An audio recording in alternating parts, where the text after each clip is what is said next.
Hi guys, good morning, good morning, good morning. Welcome back again to my YouTube channel. This is your host, Daddy Monski TV. So today guys, andito tayo sa Valenzuela.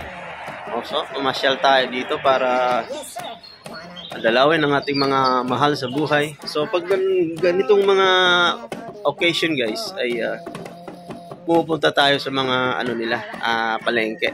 Tingnan natin yung mga isda nila kung presko ba or mura. Update natin ang mga presyo ng isda ngayong araw. At bago ang lahat, gusto ko lang pasalamat sa Diyos at sa inyo guys dahil na-reach na natin ang 100 subscriber. So muli, maraming salamat sa inyo at maraming salamat sa mga nagsuporta. Shout out sa aking mga members dyan. Alam niyo na kung sino kayo. Shout out at maraming salamat again sa pagmamahal at suporta sa aking YouTube channel. So wag na natin patagalin to guys. Puntahan na natin yung palengke nila. Let's go! Maglakad lang tayo guys. Malapit lang naman yung palengke nila dito. Mga around 5 minutes walk.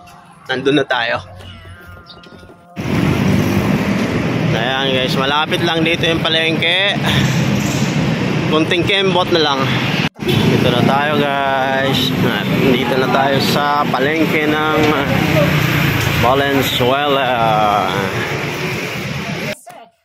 So ayun na nga guys, nandito na tayo sa palengke ng Karuhatan.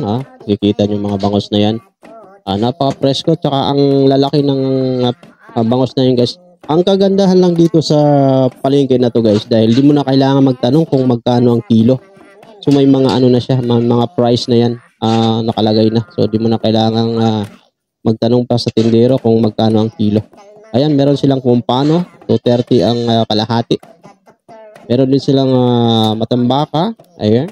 Meron din silang alumahan, pisugo, tulingan,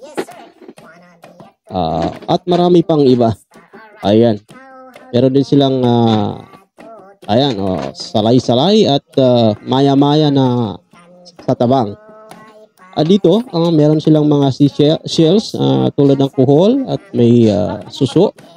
Meron silang tawag sa amin dyan guys ay tuway-tuway.